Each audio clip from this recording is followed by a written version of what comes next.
রুমে এসে শুয়ে কি করব ভাবছি, তখনই আমার জান পাখির কথা মনে পড়ল। তাই দেরি না করে আমি তানিয়াকে কল দিলাম।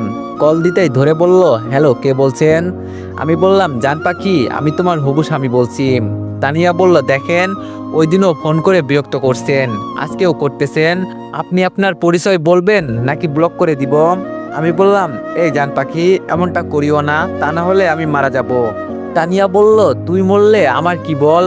আমি বললাম, আরে জানু, কি যে বলো না, আমি মরলে তুমি বিয়ের আগেই বিধবা হয়ে যাবে, আর আমি তোমার সেই ছাপড়ি বেয়াদব ছেলে। তানিয়া বলল, কি কুত্তা তুই আমার নাম্বার পাইলি কোথায়? আমি বললাম, ও মা, বইয়ের নাম্বার স্বামীর পেতে আর কতক্ষণ লাগে, তুমি বলো বউজান। তানিয়া বলল, দেখ, আরেকটা আজে বাজে কথা বলবি তো ফোনের ভিতর ঢুকে থাপ্পড় দিব কিন্তু।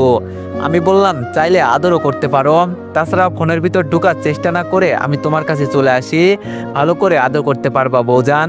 তানিয়া বলল, আদর পেতে ইচ্ছা করছে তাই না? কালকে কলেজে আসিস, ভালোভাবে আদর করে দিমুনি শয়তান। আমি বললাম, ওকে শয়তানি। এটা বলে ফোনটা কেটে একটু শুয়ে পড়লাম। আর এইদিকে তানিয়া মনে মনে ভাবছে, ছেলেটা এমন কেন? সে আমার সামনে আসলে আমার কেমন কেমন হয়ে যায়, ছেলেটাকে দেখলে কেমন আপন আপন লাগে, এমনটা আর কোনো ছেলেকে দেখলে লাগে না। আচ্ছা, ছেলেটার বন্ধু নাইম হলো রিমির বিয়ে। একটা কাজ করি, রিমিকে বলে ছেলেটা কেমন খোঁজ নিয়ে দেখি, বাকি সব পরে। যেই ভাবে সেই কাজ, রিমিকে ফোন দিয়ে আবিরের নামে খোঁজ নিতে বলল।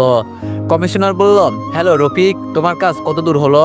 রফিক বলল, এই তো স্যার, একদিনের মধ্যে হয়ে যাবে, আরো কিছু ভালো প্রমাণ জোগাড় করতে হবে। কমিশনার বলল, যত তাড়াতাড়ি করবা তত তাড়াতাড়ি আমাদের লাভ, দেশের লাভ। তারেক কিন্তু বসে নেই, এখন সে সাবধানে কাজ করছে। রফিক বলল, স্যার, চিন্তা করবেন না, আমি এই দিক দেখতেছি। কমিশনার বলল, ওকে, তাহলে দেখো, আল্লাহ হাফেজ। রফিক বলল, আল্লাহ হাফেজ বলে ফোন কেটে ভাবতে লাগলো তারেককে কিভাবে ধরা যায়। এইদিকে কিছুক্ষণ রেস্ট নিয়ে বন্ধুদের সাথে আড্ডা দিতে চলে গেলাম। সেখানে সন্ধ্যা পর্যন্ত আড্ডা দিয়ে বাসায় চলে আসলাম। এইভাবে প্রতিদিন তানিয়াকে জ্বালানো, তানিয়ার ঝাড়ি খাওয়া, বন্ধুদের সাথে আড্ডা দেওয়া, বাসায় এসে তানিয়াকে ফোন দিয়ে বিরক্ত করার মধ্য দিয়ে কেটে গেল 4 দিন। অন্যদিকে 4 দিন ধরে পুলিশ অফিসার রফিক অনেক কষ্টে অনেক প্রমাণ জোগাড় করে নিয়েছে, এখন শুধু সময়ের অপেক্ষা। এইদিকে তারেক রহমান তার গোডাউনে বসে তার লোকদের বলছে, এই, তোরা কি কোনো খবর শুনেছিস? ভাই, খবর তো প্রতিদিন টিভিতে দেখি, কানে শুনি, আর কি খবর আছে? তারেক বলল, চুপ শালা, সিরিয়াস মুহূর্তে ইয়ার কি করবে? ভাই, ওই হালার কথা বাদ দেন, আপনি আপনার কথা বলেন। তারেক বলল, শোন নয়ন, রফিক নামের একটা অফিসার আমাকে ধরার জন্য নানান প্রমাণ জোগাড় করছে। ছেলেটি বলল, কি বলেন ভাই? ওই কুত্তার এত বড় সাহস, আপনাকে নাকি ধরবে? আপনি শুধু আদেশ দেন, ওই অফিসারকে আপনার পায়ের নিচে নিয়ে আসবো। তারেক বলল, তেমন কিছু না, তার পরিবার 14 গোষ্ঠীর ইতিহাস নিয়ে আসলেই হবে, বাকি সব আমি করছি। ছেলেটি বলল, ওকে ভাই, আপনি চিন্তা করবেন না, আমরা দেখছি, সন্ধ্যার পর আপনি আপনার ইনফরমেশন পেয়ে যাবেন। অনেক হচ্ছে সবচেয়ে বিশ্বস্ত বুকমেকার, পিএসজি এবং সিরিয়া এই অ্যাপের অফিসিয়াল পার্টনার।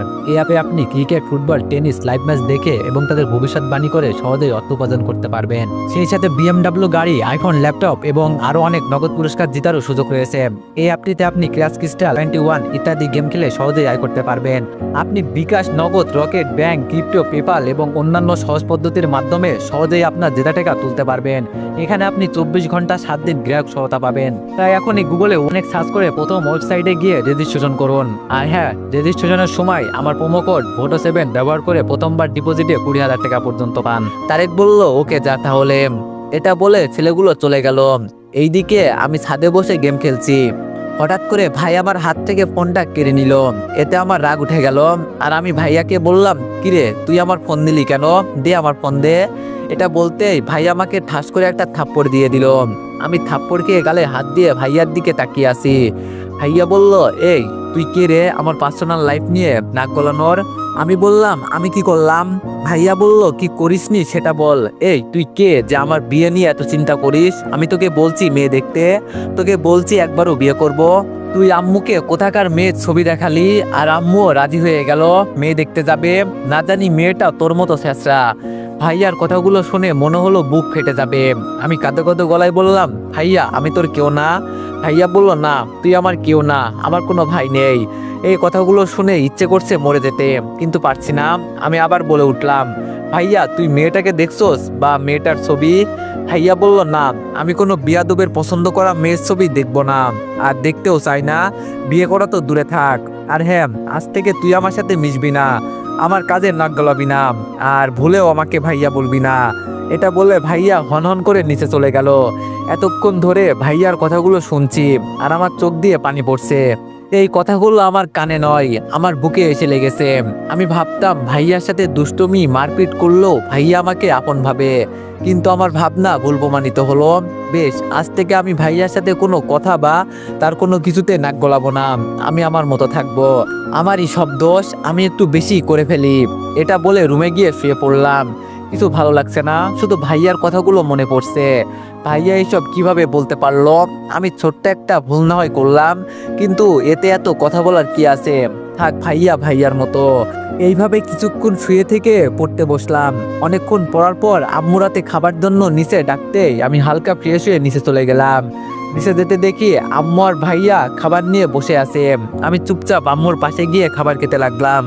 খাবার খাচ্ছি এমন সময় আম্মু বলে উঠলো, আবির, রফিক, তোর আব্বু কালকে আসবে। আমি বললাম, কিন্তু আব্বু তো আরো 2 দিন পরে আসার কথা, তাই না? আম্মু বলল, তবে আজকে কাজ শেষ হয়ে গিয়েছে, তাই কালকে আসবে। আর পরের দিন তোর ভাইয়ার জন্য মেয়ে দেখতে যাব। রফিক বলল, কিসের মেয়ে? কোন মেয়ে? আমি কোনো মেয়ে দেখতে যাব না। আম্মু বলল, চুপচাপ খাবার খা, আমি যেটা বললাম সেটা হবে। এটা বলতেই ভাইয়া চুপ হয়ে রাগী দৃষ্টিতে আমার দিকে তাকিয়ে আছে, আর আমি মাথা নিচু করে খাবার খেতে লাগলাম। খাবার খেয়ে রুমে এসে শুয়ে পড়লাম। কিছুক্ষণের মধ্যে ঘুমের রাজ্যে পাড়ি দিলাম। ভাই, পুলিশ ওইটার খোঁজ পেয়ে গিয়েছি। তারেক বলল, কি বলিস বলতো শুনি। ভাই, ছেলেটার নাম রফিক রহমান, বাবার নাম আতিক রহমান, একজন নামকরা বিজনেসম্যান। মালটা 1 বছর হলো পুলিশে জয়েন দিয়েছে, এখনো পর্যন্ত সততার সাথে কাজ করছে। মালটার একটা ভাইও আছে, নাম আবির, সারাদিন বন্ধুদের সাথে আড্ডা দেয়, বলতে গেলে রংবাজ। আর মা গৃহিণী। আরেকটা কথা শুনলে অবাক হবেন। তারেক বলল, কি? মালটার সাথে মালটার ছোট ভাইয়ের কোনো মিল নেই, বলতে গেলে পেট শত্রু। তারেক বলল, তুই যা বলছিস সব শুনলাম। ছেলেটার চাকরি না থাকলেও চলতে পারবে, কারণ তার বাবার টাকা আছে। একটা কাজ কর, ছেলেটাকে থানায় গিয়ে ধমক টমক দিয়ে আসবি, এতে না মানলে বাকিটা দেখা যাবে। ওকে ভাই। এটা বলে ছেলেগুলো চলে যেতে লাগলো। তানিয়া বিছানার উপর শুয়ে ফোনের দিকে তাকিয়ে কি যেন ভাবছে আর চিন্তা করছে, আজ আবার পাগলটার কি হলো? ফোন করছে না কেন? প্রতিদিন কল দিয়ে জ্বালিয়ে মারে, আজ কি হলো? আচ্ছা, আমি কি একটা কল দিব? না না, এটা কেন করব আমি? আর ছেলেটার কথাই বা কেন ভাবছি? দূর, ছেলেটা কল দিলে দিক, না দিলে না দিক, আমি বরং ঘুমাই। এটা বলে ফোনটা পাশে রেখে শুয়ে পড়লো, কিন্তু ঘুম আসছে না। হঠাৎ পাশে থাকা ফোনটা বেজে উঠতেই তানিয়া খুশি মনে তাড়াতাড়ি ফোন তুলে ফোনের দিকে তাকিয়ে রিমির নাম্বার দেখে মন খারাপ হয়ে গেল। কেন খারাপ হলো সেটা তানিয়া নিজেও জানে না। তানিয়া ফোন রিসিভ করে বলল, রিমি বলল, দোস্ত, কাল কলেজে যাব না, তুই একা যাবি নাকি তুইও যাবি না? তানিয়া কিছু একটা মনে করে বলল, না, আমি যাব। রিমি বলল, কি ব্যাপার দোস্ত? অন্য সময় আমি না গেলে তো যাইতি না, আর কাল হঠাৎ কেন? কারণ কি? তানিয়া বলল, আরে দূর, তেমন কিছু না, তুই যাবি না কেন সেটা বল। রিমি বলল, তোর দুলাভাইয়ের সাথে ঘুরতে যাব তাই। তানিয়া বলল, আজ একটা নাই বলে এমনটা কাউকে বলতে পারছি না। রিমি বলল, তো আফসোস করছিস কেন? বানিয়ে ফেল, আবির ভাইয়া তো আছে, হ্যাঁ বলে দে, তারপর সারাদিন ঘোর। তানিয়া বলল, আরে ধুর, ওই সাপড়ির সাথে কে প্রেম করবে? রিমি বলল, তুই না করলেও কি হবে? আবির ভাইয়ার সাথে প্রেম করতে অনেকেই পাগল, বুঝলি? আরেকটা কথা শোন, আবির ভাইয়া কোনো মেয়ের পিছনে ঘুরেনি, তুই একমাত্র মেয়ে যার পিছনে আবির ভাইয়া ঘুরছে। তানিয়া বলল, তোকে এইসব ফাউল কথা বলতে কে বলেছে? রিমি বলল, কে আবার? তোর দুলা ভাই। এখনো সময় আছে তানিয়া, পরে দেখবা পাখি অন্য খাঁচায় বন্দি হয়ে যাবে, ওয়েটিং লিস্ট অনেক বড়, হ্যাঁ বললে ফুল হয়ে যাবে। তানিয়া বলল, এইসব আজগুবি কথা বাদ দে, রাখ ফোন। এটা বলে ফোন কেটে দিল তানিয়া, আর বিড়বিড় করে বলছে, ওয়েটিং লিস্ট অনেক বড়? আরে আমারও কি কম আছে? এক ইশারায় 10-15টা ছেলে চলে আসবে। বন্ধুদের হয়ে বন্ধুরা মিথ্যা কথা বলে, আর নাইম ভাইয়াও মনে হয় মিথ্যা বলছে, আমি কি বুঝি না নাকি? এইসব কিছুক্ষণ বকে ঘুমিয়ে গেল।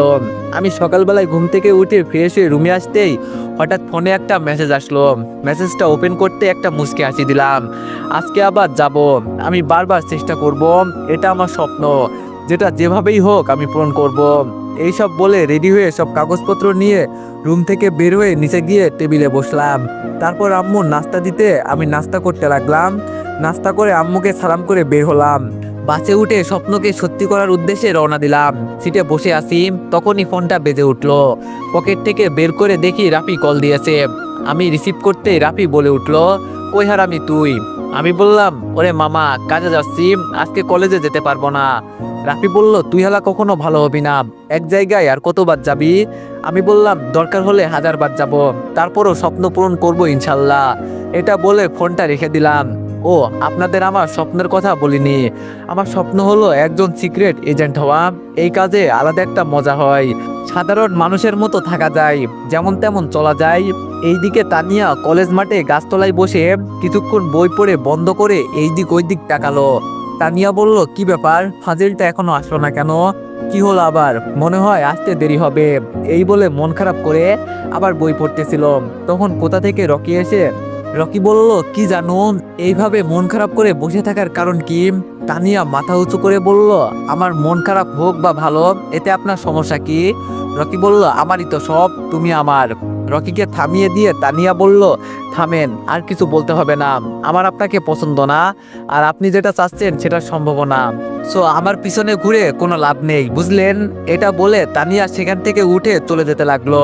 রকি বলে উঠলো, আমি জানি তানিয়া, তুমি ওই আবিরের জন্য আমার সাথে এরকম করতেছো, তাই না? এটা বলতেই তানিয়া রকির দিকে একটা মুচকি হাসি দিয়ে বলল, আবির থাকুক বা না থাকুক, আপনি যেটা চান সেটা কখনো হবে না। রকি বলল, আমি যেটা চাই সেটা পেয়ে থাকি, আর যেটা পাই না সেটা ছিনিয়ে নি, তারপর ওইটা আমার লাগবে। তানিয়া বলল, দেখা যাবে। এটা বলে তানিয়া চলে গেল ক্লাসে। এইদিকে অফিসার রফিক নিজের কেবিনে বসে ফাইল লিখছে। হঠাৎ করে 7-8 জন ছেলে ঢুকে পড়লো। রফিক বলল, কে আপনারা? এইভাবে অনুমতি না নিয়ে ঢুকার সাহস আপনাদের কে দিল? ওখান থেকে একটা ছেলে টেবিলে বসে পায়ের উপর পা তুলে বলল, আমাদের কোনো জায়গায় কোনো রুমে কোথাও যেতে